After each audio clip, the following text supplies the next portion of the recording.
So I've been inspired by a couple of videos I've been watching on YouTube, and I'm going to see if I can bring them together. Now, this is a bit different to my other videos. I normally do quite a science-based hypnosis, a CBT style of hypnosis.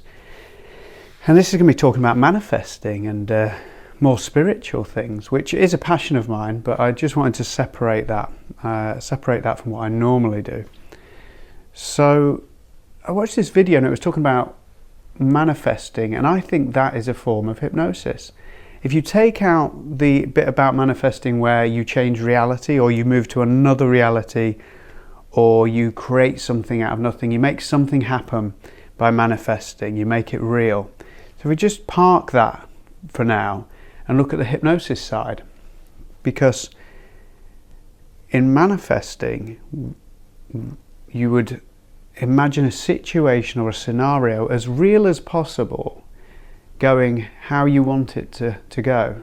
So you'd imagine it going positively, and you get the sights, the sounds, the feelings around that, and make it feel as real as possible. And that's kind of what we do in hypnosis. So with hypnosis we can look at situations, interactions with people that may be difficult, phobias, anything that anyone has a difficulty with. We can look at what their thoughts and feelings are around that situation, and we can bring in a positive way of thinking, a positive feeling. So we imagine something going well and someone feeling good about something, and in some ways that's an overlap with manifesting, I think.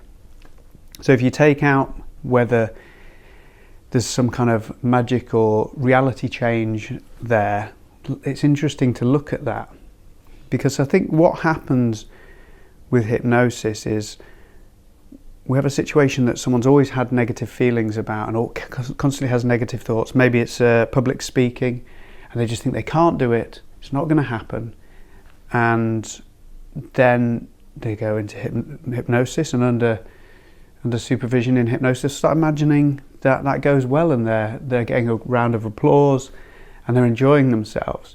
And then at some point down the line they will go and do that. With a bit of behaviour change and encouragement, they can go and do that and have that experience.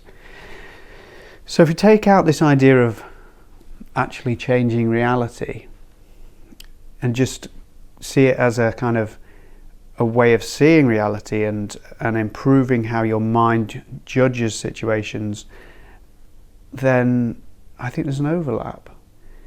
And I think there's a magic to both of those. If you have a situation where you've been so stuck you just have the same repetitive negative thoughts or feelings, if you can just let one little bit of light in there, I think that's one feeling or thought about that situation that is different to the negative thoughts that you've had. I think that's a way in.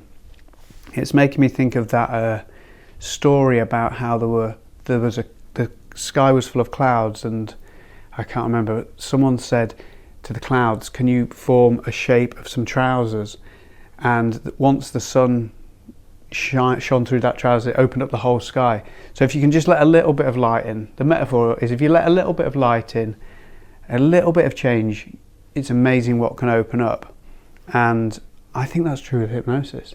I think if you can just get one experience of feeling a bit more relaxed in a situation, or you can get a feeling of feeling excited about giving a public talk, or standing up, or you can get excited about just chatting to new people. If you can change how you used to feel in one way, that's a way in. Then you are on your way to this new path, and in a way that might be a new reality. You're starting a new path there for yourself. And I kind of like to think of like love as that kind of openness. So if you can kind of be a loving, open person, you can be open to those changes and not sort of like a cold stone heart where you can't change anything. Because I think we're all looking for change in the world and in our lives, but we're holding on to a version of how it has to change so hard that we're not open to change. So we end up doing courses, we end up watching videos on YouTube, we end up meditating, improving ourselves, and we're almost forming this structure of how it's almost forming the same paradigm that's keeping you contained in there.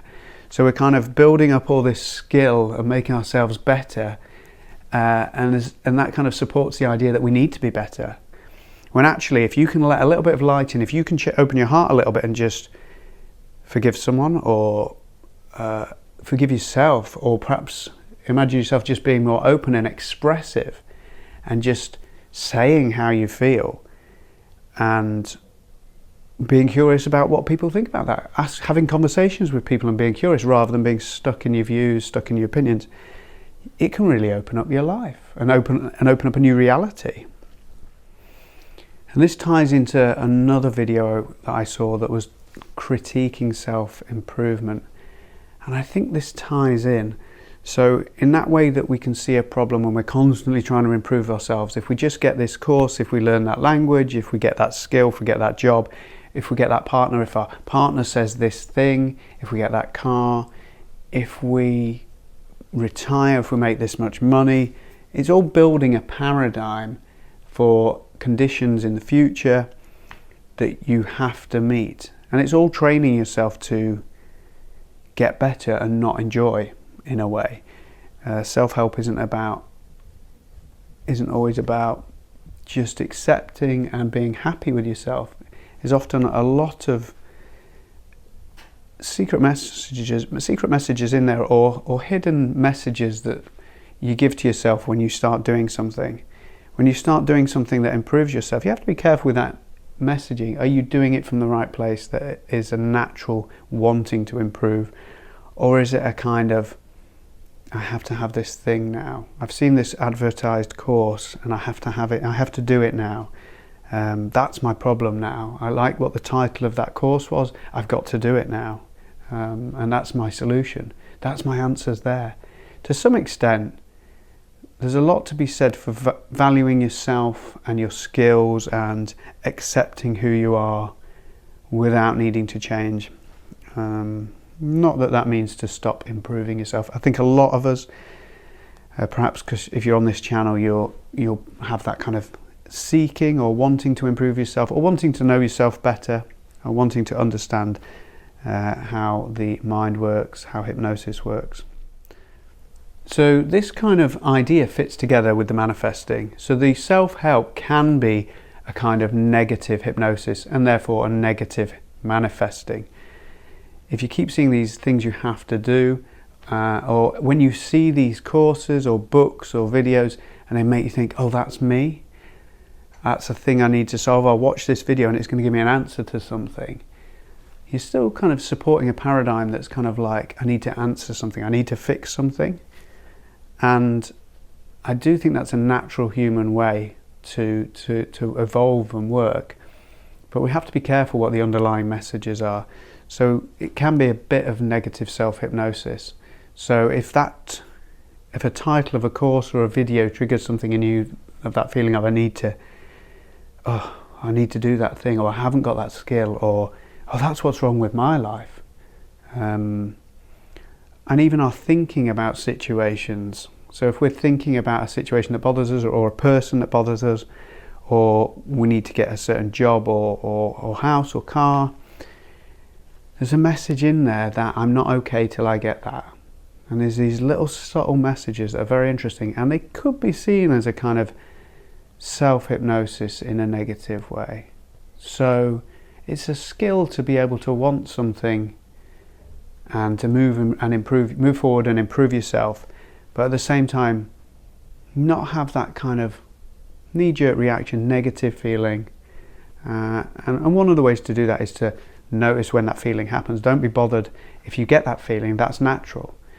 But the overlying feeling that should come with that is, yeah, I want to change. I've seen that thing and I'd like to have that. But there should be a compassionate, loving openness that comes in and says, oh, that's interesting.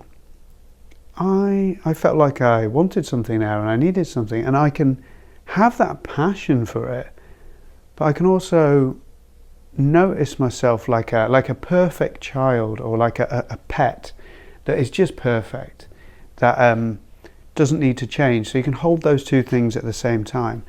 And just as you would with a child, and you might say, oh, you don't have to worry about learning that skill or getting that toy. You're already perfect. Or you don't have to worry about the way you look or what you wear or anything. You're just perfect to me. You're just very kind, and I'd love to know how you feel. That kind of curiosity that you would have with a child that you loved and cared about, rather than just taking that knee-jerk reaction thought when you read a course title, or when you see a new book, when you see a new video on YouTube, and you think you have to view that. I do this all the time, but each time you get that feeling, that is the opportunity to bring the kindness to yourself, the acceptance, the love, the openness, and the curiosity.